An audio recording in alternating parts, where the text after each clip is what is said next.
Baik Datuk Seri, kita pergi kepada satu perkara yang menjadi perhatian dan juga perbualan hangat sekarang ni. Datuk Seri, kenyataan anda bahawa mungkin pada Taqiyuddin ROS bodoh mencetuskan reaksi Wan Ahmad Faizal yang mempertahankan Datuk Seri Taqiyuddin dengan berkata beliau tidak hisap gam, tidak tunggang air kencing syaitan dan habis belajar peringkat ijazah.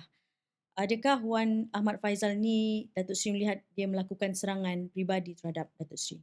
Komen Datuk Seri.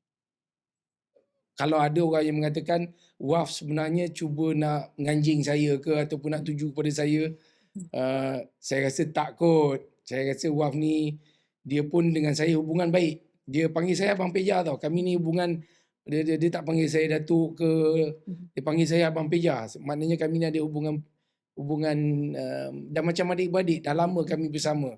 Jadi dan saya fikir kalau saya ni dia dapat maklumat yang saya ni sakgam, saya tak fikir dia akan bersama dengan saya dalam parti Bersatu dulu. Dia sebagai ketua armada, saya sebagai timbalan presiden, tentunya dia akan lawan saya habis-habisan.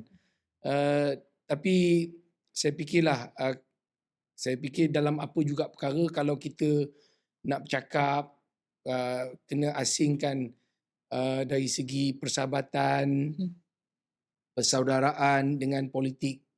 Saya fikir tak perlulah kita nak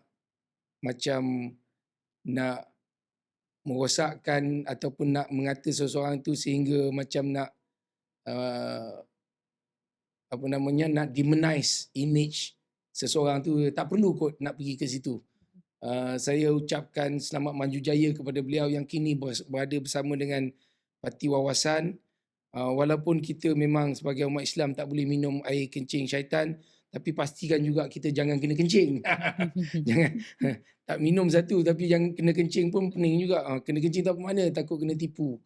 Jadi teruslah berusaha untuk jaga kebaikan, nama baik keluarga kita, diri kita, masyarakat dan berjuang untuk kepentingan semua umat, bukan semata-mata untuk mengejar jawatan, pangkat dan sebagainya. Jadi itu je lah ingatan saya.